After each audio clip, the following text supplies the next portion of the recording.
गृह मंत्री अमित शाह ने अभी उत्तराखंड त्रासदी को लेकर काफी कुछ जानकारी दी। इसके अलावा कुछ जानकारी हमारे पास भी है। उत्तराखंड में ग्लेशियर टूटने से आए सैलाब में अब तक मृतकों का आंकड़ा 33 तक पहुंच चुका है। तबाही के बाद रैनी से तपोवन तक कुल 180 लोग लापता हैं। एनटीपीसी ने एक बयान जारी करके इस बात की पुष्टि की है कि उसके 93 मजदूर अभी भी लापता हैं, जबकि 39 लोग तपोवन टनल में फंसे हुए हैं। भारतीय आर्मी और आईटीबीपी के जवान दिन रात टनल से मिट्टी गाद निकालने का काम कर रहे हैं। तपोवन की टनल करीब 2.5 किलोमीटर लंबी है और इस रास्ते में 39 लोगों को बचाने के लिए कैसे आगे बढ़ा जा सकता है, ये आप बता रही हैं हमारी संवाददाता गोनिका अरोड़ा।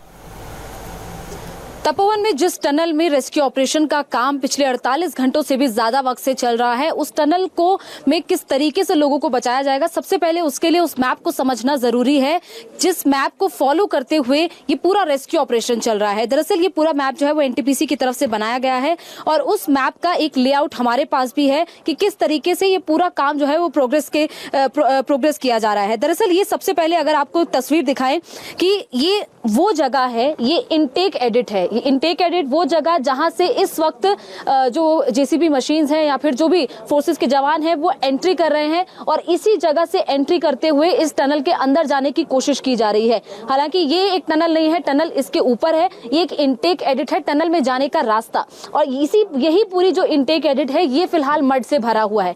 इसके मड से भरे होने की वजह यह है कि जब पानी में वो सैलाब आया तो वो सैलाब इस जगह इनटेक एडिट से भी अंदर गया। इसके अलावा यहाँ पर ये 4 एंट्रेंस है, ये वो 4 एंट्रेंस है जो कि 1-1 मीटर की डायमीटर की हैं। यहाँ इनकी एंट्रेंस कम है, इसीलिए उम्मीद की जा रही है कि इनमें से जो मलबा गया वो कम मात्रा में गया होगा। और ये जो चारों इंटेक हैं ये डैम से जुड़ते हैं और ये आगे जाकर एक एसएफटी यानी कि सेफ्टी से मिलते हैं। वहां पर जाकर ये नीचे का एक रास्ता है, ये जो मुख्य इंटेक एडिट है उसके कुछ मीटर नीचे ये आगे एसएफटी मिलती है और दोनों ये एसएफटी और ऊपर का जो रास्ता है ये एक इस जगह के जरिए मिलता है और इसी जगह पर उन लोगों के फंसे होने की उम्मीद है जिन लोगों को इस वक्त रेस्क्यू करने की कोशिश की जा रही है, क्योंकि यहां से लेकर इस इनटेक एडिट की एंट्रेंस तक और यहां तक पूरा जो डिस्टेंस है वो 180 मीटर का है और उसी 180 मीटर तक जाने की कोशिश की जा रही है और इसीलिए मलबे को बार बार निकाला जा रहा है।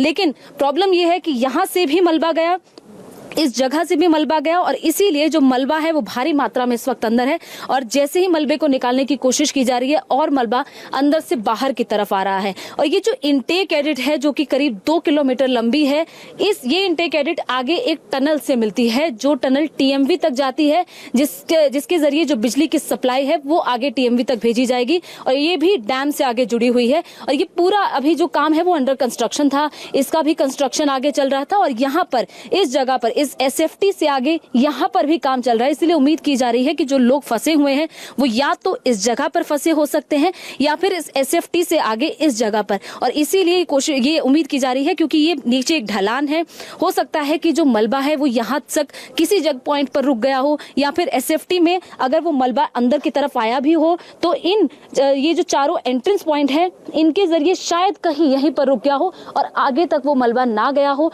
अगर ये मलबा आगे तक नहीं गया है तो ये जो लोग यहाँ पर जो 35 लोगों के फंसे होने की बात कही जा रही है वो लोग यहाँ किसी जगह पर हो सकते हैं, क्योंकि टनल का डायमीटर ज्यादा है। इसीलिए ये भी कहा जा रहा है कि अंदर ऑक्सीजन भी उन्हें मिल सकती है और इसीलिए वो लोग अंदर सही सलामत हो सकते हैं और यही उम्मीद की जा रही है कि उन लोगों को यहाँ से बचाया जा सके। और ये पूरा नक्शा हमने आपको समझाया, एक और नक्शे के जरिए हम आपको ये समझाएंगे कि किस तरह का ये पूरा लेआउट है। दरअसल ये पेपर पर हमने एक सुविधा के लिए ड्रॉ किया है। ये वो टनल है जो पीछे की टनल जो कि इस वक्त अंडर कंस्ट्रक्शन है, जो टीएमवी से जुड़ती है। ये वो इनटेक एडिट है जहां से इस वक्त रेस्क्यू ऑपरेशन के लिए एंट्री की जा रही है। ये वो 4 एंट्रेंस हैं जो कि डैम से जुड़ती हैं और ये पीछे की टनल भी डैम से ही जुड़ रही है।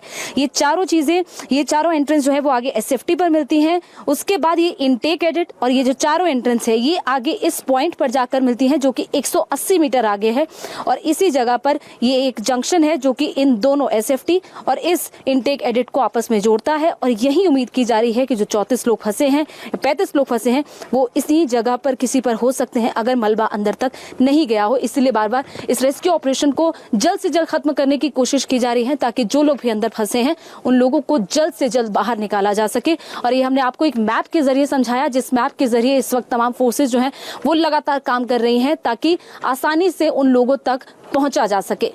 कैमरा पर्सन रोहित निर्वाल के साथ Kaunika Arora, India TV, Tapovan, Uttarakhand. Tapovan power project की सुरंग में रेस्क्यू ऑपरेशन लगातार चल रहा है। मिशन है सुरंग में फंसे करीब 39 मरीजों को सुरक्षित बाहर निकालना। अब तक आर्मी, एनडीआरएफ और आईटीबीपी की कोशिश कहां तक पहुंची है, कौनिका अरोड़ा ने इस पर भी एक रिपोर्ट भेजी। तपोवन में जिस जगह पर रेस्क्यू ऑपरेशन चल रहा है वहां पर पिछले कई घंटों से रेस्क्यू ऑपरेशन जारी है और पूरी रात ये रेस्क्यू ऑपरेशन चला है। आईटीबीपी, आर्मी, एनडीआरएफ, एसडीआरएफ तमाम टीम्स जो है वो इस वक्त यहां पर मौजूद हैं। उसी टनल के बाहर ये पूरा रेस्क्यू ऑपरेशन जारी है और देखिए जो बड़ी संख्या में मशीन यहां पर बुलाई गई है, तमाम क्रेन्स, अलग अलग तरीके की मशीन जो भारी मात्रा में मलबा जो है वो टनल से निकालकर बाहर फेंक रही है। इसके अलावा तमाम टीम्स के जो जवान है वो पैदल भी अंदर जा रहे हैं, तमाम फट्टे लगाकर अंदर जाया जा रहा है ताकि उस मलबे से बचकर अंदर की तरफ जाकर देखा जा सके कि जिन लोगों को रेस्क्यू करने की कोशिश की जा रही है वो लोग आखिर कहां तक फंसे हैं। दरअसल ये पूरी टनल जो है वो करीब 2.5 किलोमीटर लंबी टनल है और 180 मीटर के बाद एक ऐसी टनल राइट में कटती है जहां पर उन लोगों के फंसे होने की आशंका है। बताया जा रहा है कि करीब 34 लोग उस टनल में फंसे हो सकते हैं जो कि इस एनटीपीसी पावर प्लांट पर काम कर रहे थे और इसी एनटीपीसी पावर प्लांट में तमाम जो जूनियर इंजीनियर, इलेक्ट्रिशियन, लाइनमैन, ये तमाम लोग जो है वो उस टनल में हो सकते हैं और इसीलिए लगातार कोशिश की जा रही है कि उन लोगों को कैसे भी बचाया जा सके। फिलहाल आपको बताएं कि कल शुरुआत की गई थी लगातार कि इस टनल से कैसे भी मलबा निकाला जा सके, क्योंकि इस टनल के बाहर तक मलबा जम गया था और जैसे ही अंदर पानी भी था, मलबा भी था और इसीलिए लगातार थोड़ा सा भी अगर मलबा निकाला जा रहा था तो वो और मलबा बाहर आ रहा था और इसीलिए जेसीबी की मदद से मलबे को बार बार बाहर निकाल कर फेंका जा रहा था, क्योंकि सबसे बड़ी चुनौती यही है कि ये पूरा मलबा गीला है। या तो इस मलबे को हाथ से मैनुअली निकाला जाए या फिर बड़ी बड़ी जेसीबीज की मदद से निकाला जाए और जेसीबीज की मदद से ही इसे निकाला जा रहा है। तमाम टीम्स जो है वो आज यहाँ पर बढ़ा दी गई है। इस वक्त यहाँ पर तमाम इक्विपमेंट जो है वो यहाँ पर दे दिए गए हैं। इसके अलावा मेडिकल टीम जो है वो यहाँ पर पहुंच चुकी है ताकि अगर लोग जो जिन्हें भी बचाया जा सके उन्हें उसी वक्त मेडिकल असिस्टेंस भी दिया जा सके। फिलहाल इस टनल तक जाने की अंदर तक इजाजत नहीं है क्योंकि रेस्क्यू ऑपरेशन पूरे जोर शोर से जारी है, क्योंकि और कल से ही लगातार जिस तरीके से टीम्स की संख्या भी यहाँ पर बढ़ाई जा रही है वैसे, क्योंकि आप देखिए पूरे जोरों शोरों से रेस्क्यू ऑपरेशन जारी है और बताया जा रहा है कि 24/7 ये पूरा रेस्क्यू ऑपरेशन चल रहा है। और ये जो टनल है दरअसल ये एनटीपीसी पावर प्लांट जो यहाँ पर बना हुआ था, जो डैम यहाँ पर है, उसी डैम के ऑपरेशन के लिए ये टनल यहाँ पर बनी हुई थी, क्योंकि उस टनल के अंदर जाकर पैदल ये पूरा काम किया जाता था। लेकिन अब क्योंकि लोग यहाँ पर फंसे हुए हैं इसीलिए उनके रेस्क्यू ऑपरेशन के लिए ये पूरा यहाँ पर जो है पूरी कोशिश की जा रही है और बाकायदा मैप बनाकर ये पूरा रेस्क्यू ऑपरेशन यहाँ पर किया जा रहा है। तमाम आप देखें कि अलग अलग जो टीम्स हैं उनके कैंप्स यहाँ पर लग चुके हैं, आर्मी कैंप, आईटीबीपी का कैंप, और पूरी रात ये रेस्क्यू ऑपरेशन जारी है और बड़ी बड़ी मशीन्स की भी मदद ली जा रही है और लगातार ये कोशिश की जा रही है कि कैसे भी उस टनल के अंदर वहां तक जाया जा सके जहां तक उन लोगों के फंसे होने की उम्मीद है, क्योंकि पूरे 2.5 किलोमीटर तक इस मलबे को नहीं निकाला जाएगा। फिलहाल ये आपको अपडेट हम दे रहे हैं उस जगह से, तपोवन से, जहां पर फिलहाल ये पूरा रेस्क्यू ऑपरेशन जारी है और यही वो जगह है जहां पर इस वक्त ये रेस्क्यू ऑपरेशन चल रहा है। गोनिका, जहां तपोवन टनल से लगातार रिपोर्ट भेज रही हैं, तो हमारे एक और रिपोर्टर पवन नारा वो भी तपोवन में ही हैं। तपोवन में प्रशासन की सबसे बड़ी चुनौती उन गांव तक पहुंचना है जहां की कनेक्टिविटी पूरी तरह खत्म हो गई है, लेकिन प्रशासन के लोग गांव तक पहुंचने के लिए 24 घंटे जी जान से जुटे हुए हैं।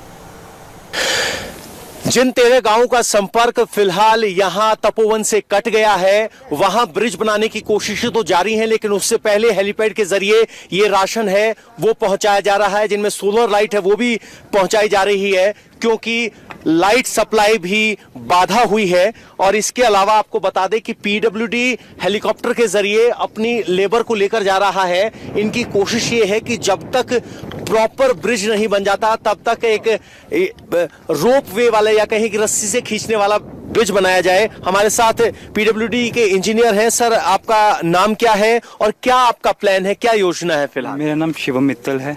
अभी आप देख रहे हैं भीषण आपदा से जो सामने ये आपको गांव दिख रहे हैं गैर भंग्यूल, ये पूरी तरह कट चुके हैं। जो भी इन्हें रसद पहुंचाई जा रही है वो हेलीकॉप्टर से पहुंचाई जा रही है। तो अभी पुल लगाना इतनी जल्दी संभव नहीं है। तो हमारा प्लान ये है कि हम कुछ लेबर को उस साइड रिवर की दूसरी साइड पहुंचा के अपने रस्से खींचे एक मैंने ट्रॉली की व्यवस्था कर दें, ताकि गाँव में कोई बीमार हो या कोई राशन पहुँचाना तो ईजिली जा सके। तो शुरुआत में कोशिश ये है कि एक मैनुअल ट्रॉली का इंतजाम किया जा सके। उसके लिए 4 लेबर हैं, लेबर भी नहीं जा सकती उधर, इसीलिए अभी हेलीकॉप्टर सर्विस के जरिए इस लेबर को उस पार उतारा जाएगा, तब ये रस्सा खींचेंगे और एक मैनुअल ट्रॉली का इंतजाम किया जाएगा। अपने औजार लेकर ये 4 लेबर भेजे जा रहे हैं।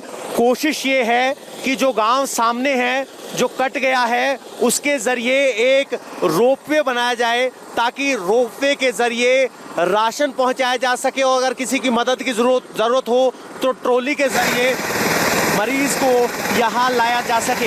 इसके लिए बाकायदा राशन भी दिया जा रहा है और खुद एसडीएम और एग्जीक्यूटिव इंजीनियर पीडब्ल्यूडी लगे हुए हैं।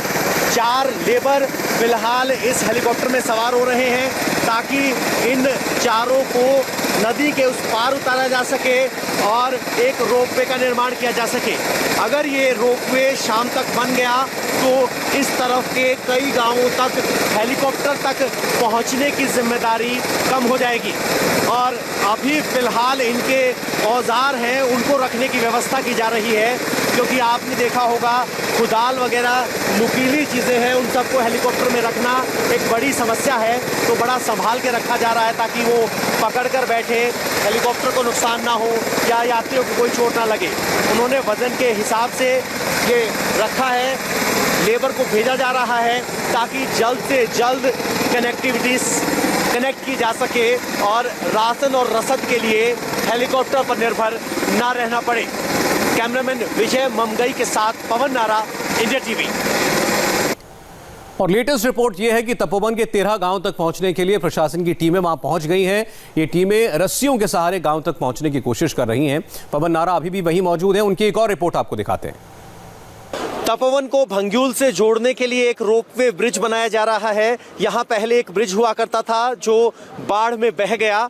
अब यहाँ लोहे के तार आए हैं, पीछे पीडब्ल्यूडी के अधिकारी हैं। ये पीडब्ल्यूडी की लेबर अगर आप देखेंगे तो यहाँ एक प्लास्टिक के रस्से को भेजा गया है। रस्से के लिए या कहें कि इस पुल के लिए यहाँ बेस बनाया जा रहा है। ये रस्सा इस उफनती हुई नदी के पार पहुंच चुका है और जो आप सामने लेबर देख रहे हैं वो कुछ ही मिनट के अंदर या कहें कि 1-1.5 घंटे की मशक्कत के बाद यहां से वहां जाने में कामयाब हो गए हैं और इस रस्से के जरिए अब एक झूला पुल बनाया जाएगा। ये रस्सा अब इस नदी के आर पार पहुंच जाने से राहत मिली है। यहाँ भी लेबर इस रस्से को खींच रही है और फिर इसी रस्से के जरिए बाकी तार जाएंगे और यहाँ एक झूला पुल बनाया जाएगा। इस झूले पुल से ही यहाँ भंग्यूल गांव की तरफ राहत पहुँच पाएगी और हेलीकॉप्टर पर जो डिपेंडेंसी है वो कम हो जाएगी। आपको बता दें कि वहाँ पुल के अलावा एक आगे गांव में भी पुल बनाने की कोशिश की जा रही है, जिसके लिए लेबर को हेलीकॉप्टर के जरिए भेजा गया है। कैमरामैन विजय ममगई के साथ पवन नारा, इंडिया टीवी। आगे बढ़ेंगे। अब प्रधानमंत्री मोदी आज संसद में कैसे भावुक हो गए, उनकी आंखों से आंसू क्यों निकल पड़े, बहुत भावुक कर देने वाली प्रधानमंत्री मोदी की ये पूरी स्पीच, उनका ये संबोधन, बस एक छोटे से ब्रेक के बाद।